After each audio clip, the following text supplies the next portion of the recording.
All right, welcome to the newest episode of Sports Talk Central. I'm your host, Deep Mahmood, with my normal co-host Hunter, and today we're going to be talking some about MLB, first checking foreign substance, some recapping Orioles, Ravens, National Steelers news, and then we're going to be going over some of the commits that Virginia Tech had over the last couple of weeks, and see which guys we're really excited for. So let's first just quickly do the Orioles Nationals recap. Yeah, well, obviously probably one of the biggest stories around baseball is the Nationals are just surging out of nowhere. 9 out of their last 10, they're one game below 500.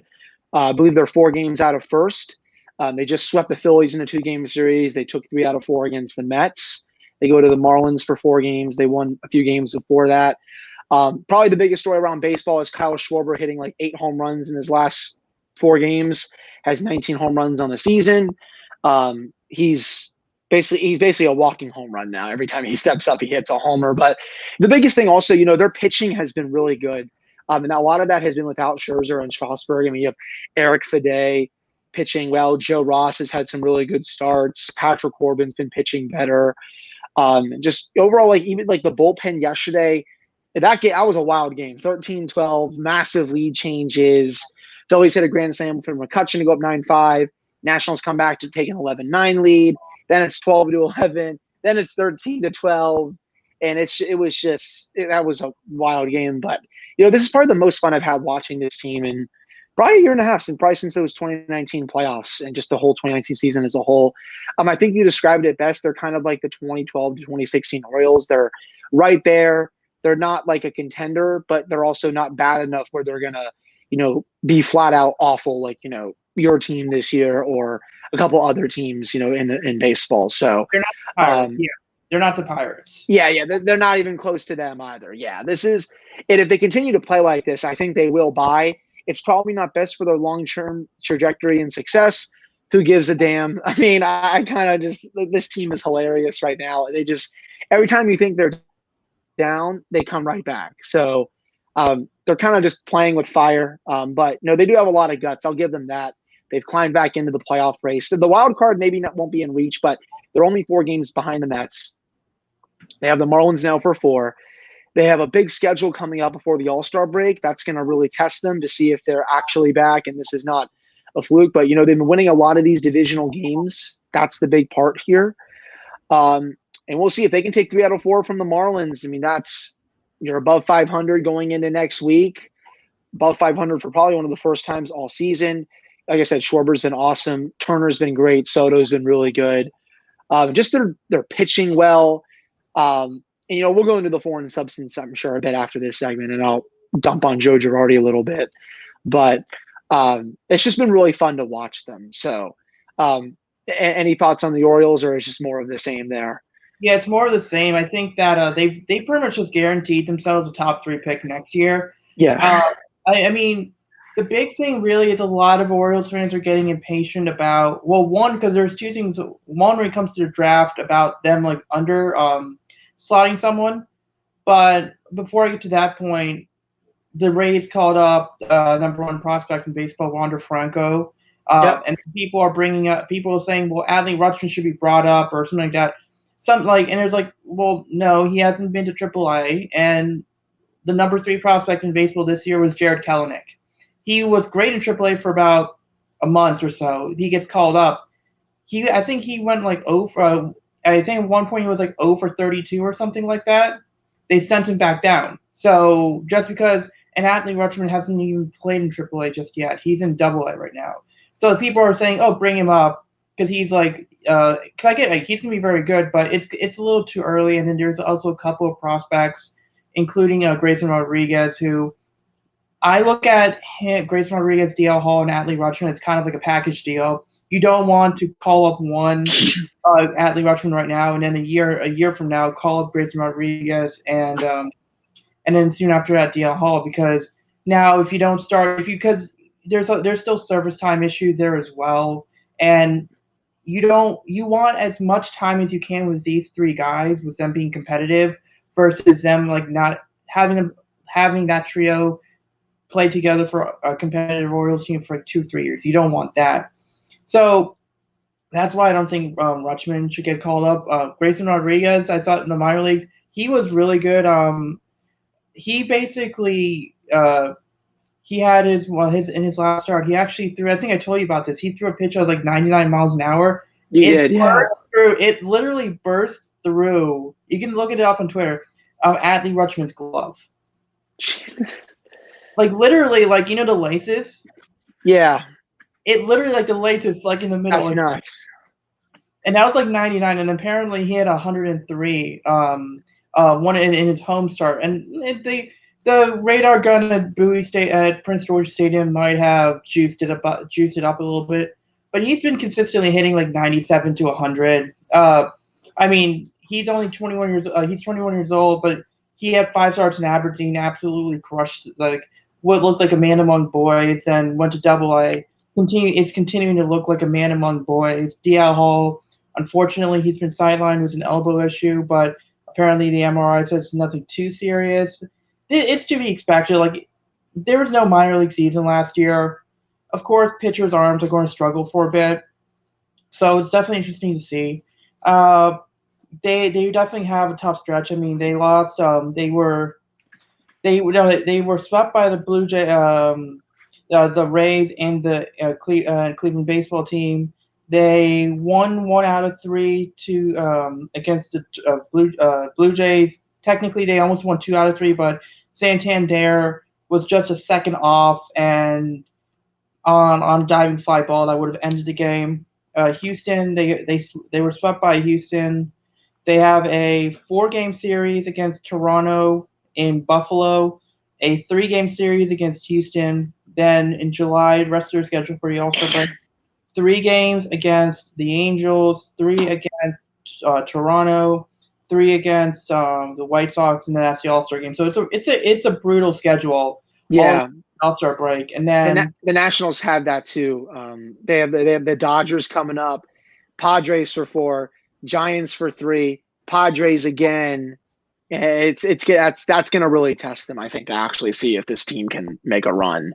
Yeah, and that was the point I wanted to that's the point I wanted to make because because I've said on the show multiple times, I have this you either are contending or you are rebuilding, right? You're kind of in the two. They're in the middle. Mm-hmm. Yeah, that's the most dangerous point to be in because if you think you can compete, and as an Orioles fan, I know this because we traded like Josh Hader and someone else for Bud Norris. Man, I wish we would have had Josh Hader because look what he's done with the Brewers, right? We traded Eduardo Rodriguez for Andrew Miller. Now, granted, Andrew Miller was somewhat successful, but look what we did there. And heck, and then they traded Zach Davies for Gerardo Parra.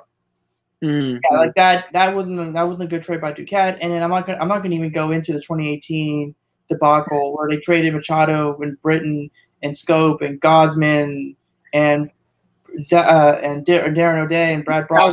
That was a great time. Yeah, and then nothing to show for it. But to me, being in that middle place, it's dangerous because if you make the move and you can't get to the World Series, you just wasted. You just lost a depth. That's true. I think that what they're hoping for now that they're 4 games out and that they're in second, they're going to try to make a run in by the deadline, see if they can add something, and then try to win the division. They're not going to get into the wild card. I don't think so unless they. No, one of those wild card spots has to be with an NL West team. Yeah, and you saw. Also, I don't know if you saw. Did you see the video of the Padres fan last night flipping off the Dodgers fan? Yep. That was incredible. Loved seeing Trevor Bauer get lit up last night. That's going to be a fun little rivalry. No one's catching the Giants, I don't think, there.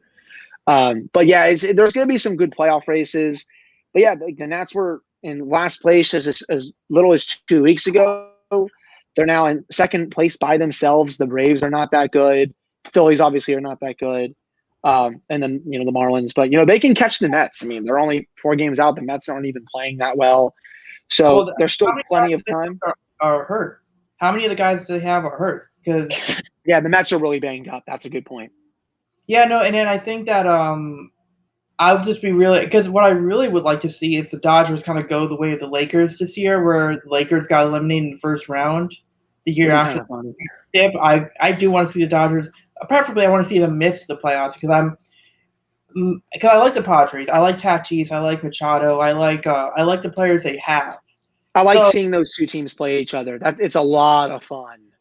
yeah, and we'll see what happens in trade deadline. I mean, I don't think the Orioles are going to be as active as people think because when you look at their farm system, they have about 7 out of their top 10 prospects are either in AA or AAA, which means they're going to be up within the next year or two. And if you're thinking about someone like Mancini, the problem with trading Mancini is Mancini, if you have that lineup, if you put Mancini in that lineup with someone as good as potentially Adley Rutschman, who was #1 overall pick and one of the best draft prospects in the last decade, you combine that with Mountcastle, Mancini, Rutschman, Mullins, who, by the way, is past 4, but I really hope people were voting for Cedric Mullins because if how can you put up those numbers and be ninth in outfield in American League outfield? Mm-hmm. Like that's ridiculous. Like I like Mike Trout and all, but Mike Trout, there's no reason why he should be first. There's no reason why Buxton should be second. You can't even make an argument about Judge. Like you can't even make an argument that Aaron Judge should be ahead of Mullins. Like he should be there, and I just have a big problem with voting in general. I think that there should be statistics involved. I just don't. I just think that there's a big issue with that. We can talk about that another day. But yeah, but do you want to do the the Joe Girardi? Yeah, it's just like let me first. Let me go ahead. So Joe Girardi had an issue with Max Scherzer, who was not showing signs. No. Yet managed a few years ago, managed the Yankees with Michael Pineda, who had something on his neck. Yes. And he was fine with that. Explain that to me. I don't get it. Joe Girardi is a piss baby. Mike Rizzo called him a con artist, and that's what he was. I mean, he's trying to throw Scherzer off his game. Scherzer literally said after the game he would have gotten naked if he had to show that he was not. He has 2 colored eyes. That scared me already. I don't need anything. It's just and then Scherzer after like the third time he's walking off the mound to go to the dugout. Did you see he had a death stare right at him? He basically was like, "Do you want to fight?" He literally was challenging him to a fight. Like I said, 2 colored eyes. That's terrifying. No. It was just like, I mean, the MLB is a joke for this stuff. I've never really liked Rob Manfred. I don't like the way he runs the sport. I think there's a distant second and a third when it comes to the 4 major sports in this country. Obviously, the NFL. Second worst. And then there's a distance between third and fourth too. So I'll say that. So you have the NFL, the NBA, huge distance, then the MLB, then another huge distance. Then I think it's the NHL. It's just, you're not going to appeal to fans by thinking this is okay. You can't just keep checking every damn pitcher why would someone like Max Scherzer do that? He's been in the league for what? Over a decade now. Clayton Kershaw spoke about it after his start, said it was a joke that he got was checked. I mean, you saw Sergio Romo literally, I saw memes that basically say, when the girl asks you to come over within 5 minutes of talking on Tinder, and it was a total meme. You also had Ohtani and Yu Darvish and DeGrom be polite. So, I mean, the umpires don't want to do this. They have to do. So, I mean, some pitchers have to be just be nicer to the umpires. It's not their fault. They would rather not have to deal with this. But yeah, anything else you want to add before I go into my? You can't implement this during this season like that right now. You need to do it at the start of next season, or just don't do it. It's just I get it. There's obvious issues, but this has turned into a tire fire. No one wants to watch this. It delays the games. The Nationals literally had the game against the Phillies with Scherzer start. It went over 4 hours. I'm sorry, this isn't an NLDS. This isn't an NL wildcard game. This is a regular season game.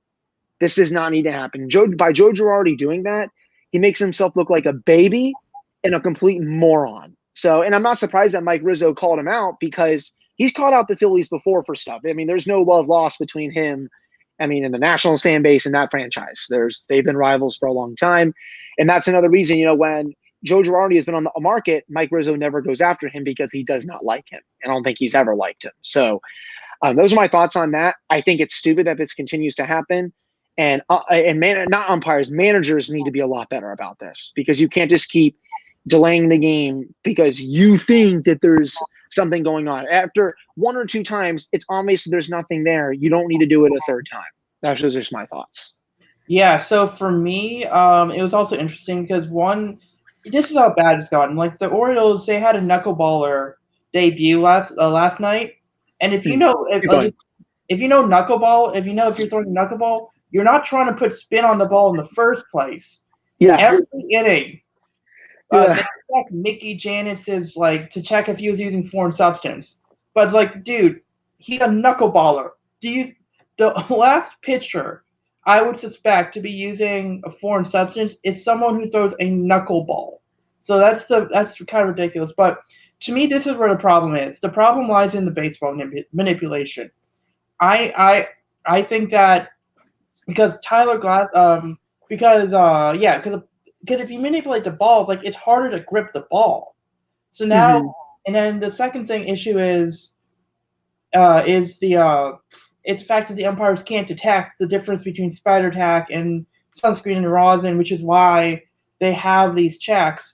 But then you had Tyler Glasnow perfectly say this, where he says that when he throws, when you throw naturally, he throws 97, 98. Imagine imagine when you throw, the pressure from here goes down to here, right? Now with foreign substance, he uses sunscreen and rosin, but then that means the ball, he doesn't have to put that much pressure with his fingers. Now, because he went cold turkey and this was against Nationals, he put the ball grip deeper into his hand. So he's putting more pressure, and keep in mind he's still throwing 95, 97. So as he's throwing, the more pressure you put in your hand, the more pressure you put here. And if you're throwing 97, 98 over and over and over again, it strains that arm, because pitching is not a healthy motion to begin with. So to me, my biggest issue is because MLB manipulates the ball. I think the Pete Alonso thing about manipulating the ball to reflect the free agent market is actually more viable than people think. But also, the injury risk it's definitely there, because people have to keep in mind that pitching is hard, and sometimes the foreign rosin or sunscreen, or they have to use the foreign substance just to make sure it's as seamless as possible. Now there are people that aggressively do it, and that's when their RPMs jump 200 or 300, like Garrett Cole. But the problem is, if you over police the idea of foreign substance, you increase the risk of injury, not just to the batter but to the pitcher. Good point. So what happens when the pendulum swings the other way, and now you have a pitcher that's getting Tommy John? So are you going to put foreign substance? But you can't necessarily do that, because a few years ago, let's say we're having this discussion a year or two from now. Well, a year ago you said you can't use foreign substance. So what is it now? And so because now you're going from one issue to, is that you can't, because of the actions of what you did a year ago, you lose credibility for the actions you're doing right now. So to me, I think there has to be a way that MLB, one, stop manipulating the baseballs, and two, do it in a way where you can limit the amount of spin that foreign substances could have, but also reduce the risk of injury. I think there's a middle ground, and I just think Rob Manfred has not found that middle ground. He's not close to it, and it's just every year there's always some controversy with this sport, and that's the biggest thing. It's just there's so many problems with it, and you don't see this stuff in the NBA and the NFL. What'd you say? Yeah, I'd say, and some of them, it always comes back in a cycle, like sign stealing. Yeah. Until you really seriously face the past, you're going to have team sign stealing. I mean, you're going to have team sign stealing. Like I said a couple weeks ago, it would not surprise me if we start hearing about another team that was caught sign stealing from a few years ago, because MLB it wants to have their head up their ass or head in the sand and pretend an issue that doesn't exist. And because that they didn't address it in the 1910s, 1920s, 1930s, 1940s, 1950s, 1960s, teams are going to be more empowered to do so. So the problem is how now you go into the legal gray area, and that's why that's why with the Astros you couldn't have taken away their title, because the moment you take away their title, what's to stop another player or a former team, a retired player or an employee saying, "Hey, in 2016, I saw this team do this," and all it takes is that one team. It's just for that one idea, because now Yeah. everyone then maybe another person saying, "Yeah, I second what that person's saying." So it's definitely an interesting topic. I mean, I don't think spider tack should be used. I think that's artificially increasing the spin rate. I think that's corking the bat. But at the same time, there's a middle ground. There's some form of sunscreen and rosin you can use, Yeah. and until MLB learns that there's a middle ground to every solution, not going to the extremes, that's the first thing. Yeah, I agree. I agree with that. It's just, it's just frustrating to keep seeing this virtually every night now. They just gotta get this under control because this isn't working right now. And you're right. They do need to find a middle ground. Like, one check a game, even if that. I mean, you just stop slowing the game down. The game is already as slow as it is. Maybe 2 checks, because after two Yeah. checks, you know whether someone's using something or not. Like I think you would know by then. I've beaten this to death. Unless you have anything else to talk about before we get into the big Steelers thing. Yeah, so they just released David DeCastro about 30 minutes ago. Definitely a bit stunned. It sounds like that he's battling a very big ankle injury and that he's evaluating his future. Me personally, man, I'd be stunned if he plays anywhere else. I do not think he's the kind of person that goes to another team. I think he will retire if he does not play with the Pittsburgh Steelers. And, this is part of my childhood that's just gone, man. That's Pouncey and DeCastro in the same offseason. Grew up watching those guys. I mean, I was 14, 15 when both of them started playing here. And it's just yeah. Oh, yeah. Pouncey came when I was about 13, 14. DeCastro came at the same time.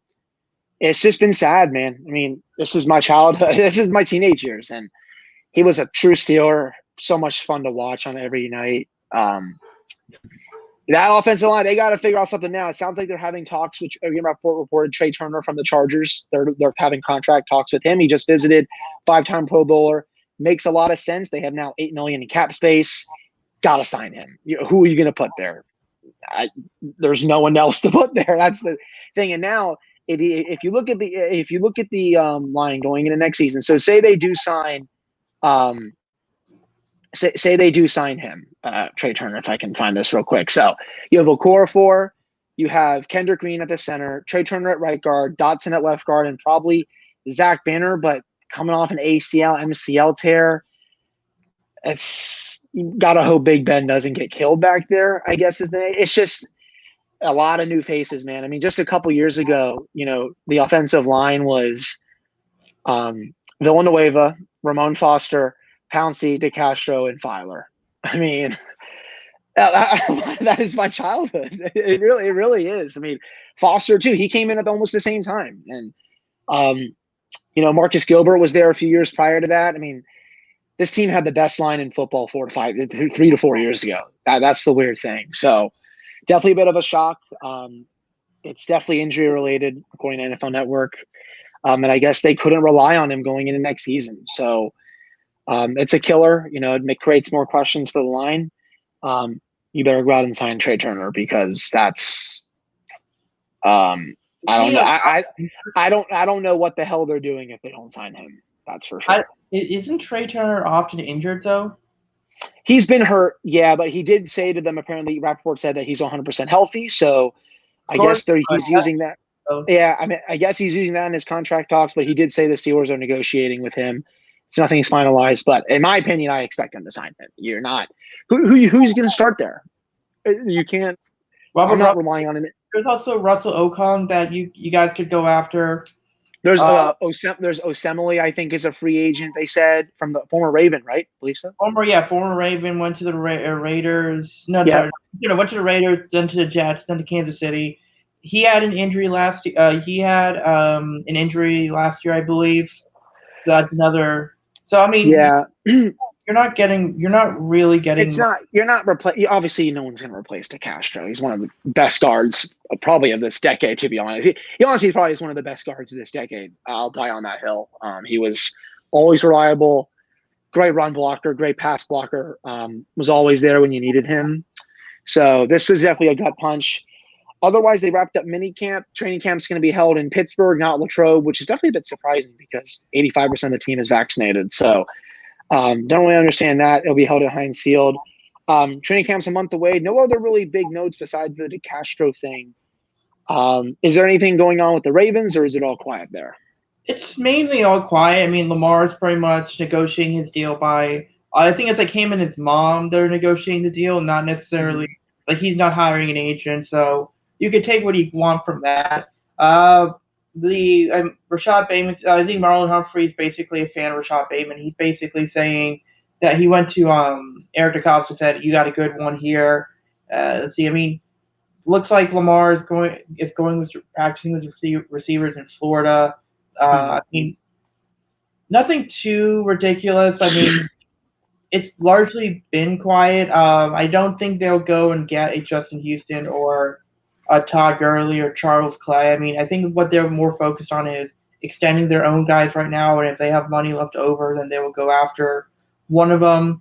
I mean, so it's definitely more so on the quiet side. So we'll see what happens. I mean, I don't expect anything to happen. It's not. I think they announced they're going to do some practices with the Panthers for preseason. I mean, so it's nothing too major. No signings on the horizon. I mean, that's the big thing. Lamar's contract, and then I would assume Mark Andrews' contract. That's kind of like the two big things that they got to worry about. Yeah, same with the Steelers. T.J. Watt, they're probably discussing that soon, and I'm sure Minkah Fitzpatrick is probably they're gonna start discussing him, I think, soon too. Yeah, so that means we can go more to the next one. The Virginia Tech football commitment wave. We had 5 commitments this week? Yeah, there's probably more coming as well. Evan Watkins said this morning it looks like Corbin Page might be committing soon. That would be a big time flip. Number 1 player in the state of West Virginia. Purnell from Richmond is committing on July 4th. Pretty sure we all know where he's going. He's been his profile picture is a VT thing, so I think he'll be there. I think there's another 4-star corner they might get. They had a big time commit. They had Xavier. They had that Xavier Williams. What's his name? Yeah, that was a big time commit this past week. He's basically a 4-star. So, couple that with potentially Gunnar Givens making a decision soon. This class is shaping up to be pretty decent as of right now. Yeah, and then so just to let you guys know, some of the last couple of weeks. Xavier Simmons, a almost 4-star. I think he's one update away from being a 4-star linebacker. He committed a couple days later. Johnny Dixon, a guard / center. He committed. He's at 0.87, so maybe another update. He's a 4-star. Malcolm Jones, he committed as well. No, sorry, not Johnny Dixon. No, he committed a long time ago. Jackson LaHue, the tackle, he was the one that committed in the last couple of weeks. And then Johnny Garrett as well. He's another tackle that committed. So you basically, and then Malcolm Jones, the safety, he committed. I know a lot of people made a big deal about Malcolm Jones because he was like a no-star, but he's 0.87. He might be 1 or 2 updates away from being a low 4-star guy. So he's definitely like a hard hitter. One guy I'm really excited, Matt Hoffman, a tight end from Pennsylvania. He committed as well. The one guy I'm excited for, Bryce Duke, a local kid from Virginia. Tuscarora High School, about 20 minutes from me, by the way. Yep, 0.85 on the scale. Don't think he'll be a 4-star guy, but the fact that he had slightly over 1,700 total yards in 8 games, that that's a lot. And I think that having a guy that can impact the game and in probably running, passing, and special teams will definitely help. Like, do you think that him and a Chance Black are going to be used mainly like Danny Woodhead? I think so. Yeah, they're Without the injury. they also may get Ramon Brown, which it looks like that may happen too. He'll probably be the bell cow, I would think, if he commits. They're not going to start the other two, I don't think, over him. But yeah, I think a Danny Woodhead role for those two make a lot of sense. Yeah, and then it's like people might be complaining, well, we didn't get a 4-star guy last year, and the reason why I was kept stressing it is like Xavier might be a 4-star guy, Alex Orjai might be a 4-star guy. They're probably going to get Gunnar Givens, people. He's almost a 5-star. It's chill out. Yeah, and then I think it was like what was the dude's name? I think like Cam something. Cam Johnson or something. Johnson, yeah, he's another guy that could commit to. I think this recruiting class is going to get better from last year, because especially with some of the guys you mentioned. So I mean, it's definitely interesting to see. I mean, I think that a lot of the coaching hires they made a year ago had a lot to do with recruiting in-state better, recruiting in general. And I think the fact that the pandemic, that was the biggest problem. That was a big problem in them recruiting. So I think we're now starting to see Tech get better. Now, yes, it really messed it up. You can't have your on campus visits, and you got to show off your new renovations that you're making and all the plans for the future dorms and stuff. Now you can do that, and now you're starting to sell more people. Yeah, and I think what people need to keep in mind is now they gotta sell a winning product. Let's just win. Well, and I was going to get to that point, but but when you think about it, take away Clemson and what was it? And maybe North Carolina or Miami. Heck, you might put those two in the group here. So just take away Clemson. You have the ACC is like the NFC East. It really is, because so they like Virginia Tech is in a good place if they can get some of these guys if they can win at least at an average level, it would look really good in the ACC. So like fans have to stop thinking like, oh, the ACC is like the SEC. No, it's not. No, it's not. It's not. Yeah. So I mean, recruiting wise, selling a winning product, I think that a lot of that has to do with it'll be a lot easier with that because they play in an easier division. And then just a couple more stories, so some brief ones. One is Virginia Tech Effect Games. What are your thoughts of that? The Maroon Effect is the Notre Dame one, right? It's the orange. I think that's the Notre Dame one. The North Carolina one is Military Appreciation.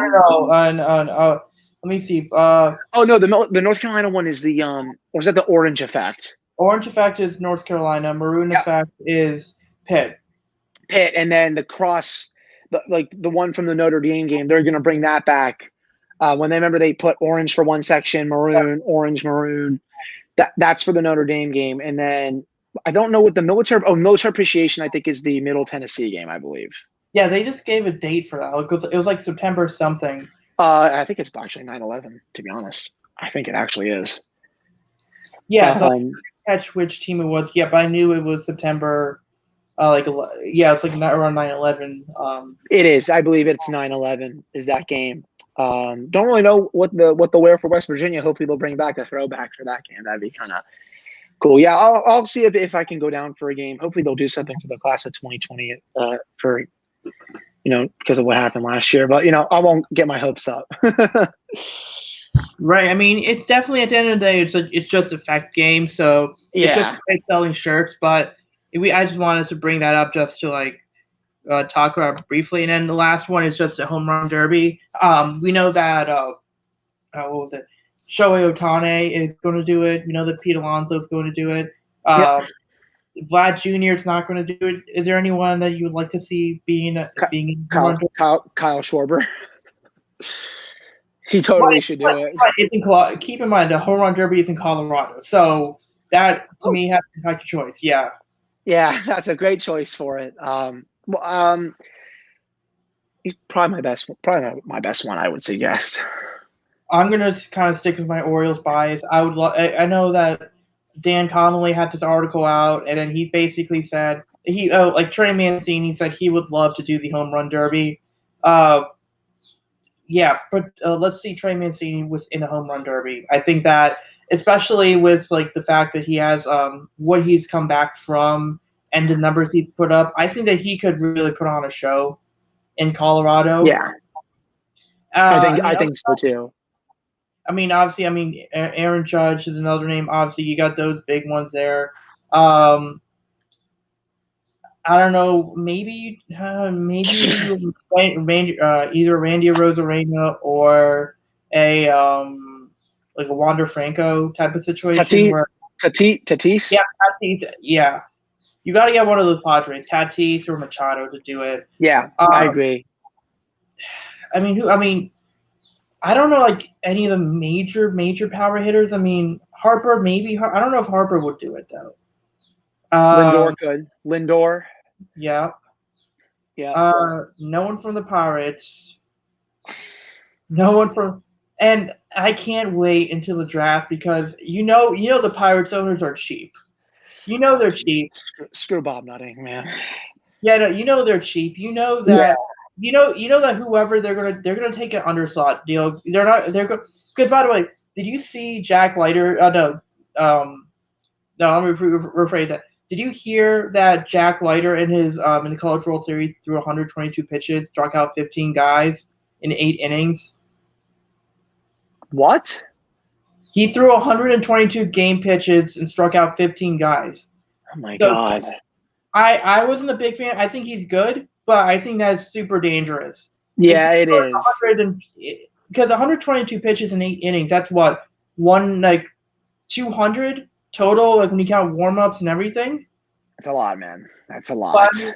And like the guy's going to be a top 5 pick regardless. So what more do you have to show? But the reason I want to break Jack Leiter is because you're going to see a lot of Pirates fans, and if that last name does sound familiar, Jack Leiter's dad is Al Leiter, who was for the Yankees and the Mets. So he definitely has he definitely did inherit his pitching ability from his dad for sure. Yeah. But the Pirates fans are going to want the Pirates to take Jack Leiter. They're not going to take Jack Leiter. I could see them taking Henry Davis, the catcher out of Louisville, and then signing him to at $7 million instead of it is, or like a guy like Khalil Watson, who they could probably get around 6.5. But yeah, you're going to see a lot of Pirates fans be really upset. I mean, if Orioles fans are upset, you're going to see a lot of Pirates fans be upset. Yeah. And the number one pick, unless you are really sure that guy's going to be really good, you don't underslot by over $1 million on that one. Yeah. And I know the Orioles fans got a lot of crap by their fans for taking Heston Kjerstad. Look, it's not Heston Kjerstad or the Orioles or Michael Elias's fault that Heston has had reoccurring heart issues over the last year or so that stopped him from playing. He's still a lefty power hitter who has a strong arm. I mean, like the first thing I'm more worried about is making sure he could live a normal life. Oh yeah, absolutely. But everyone's saying, oh, that was a bad pick because he signed for 5.2 when it was like 8.7, 8.5. Like at some point his issues are like there. He has other things he has to worry about, but we wanted to show on that. We'll be back next Friday for sure. Yeah, we're doing it next Friday.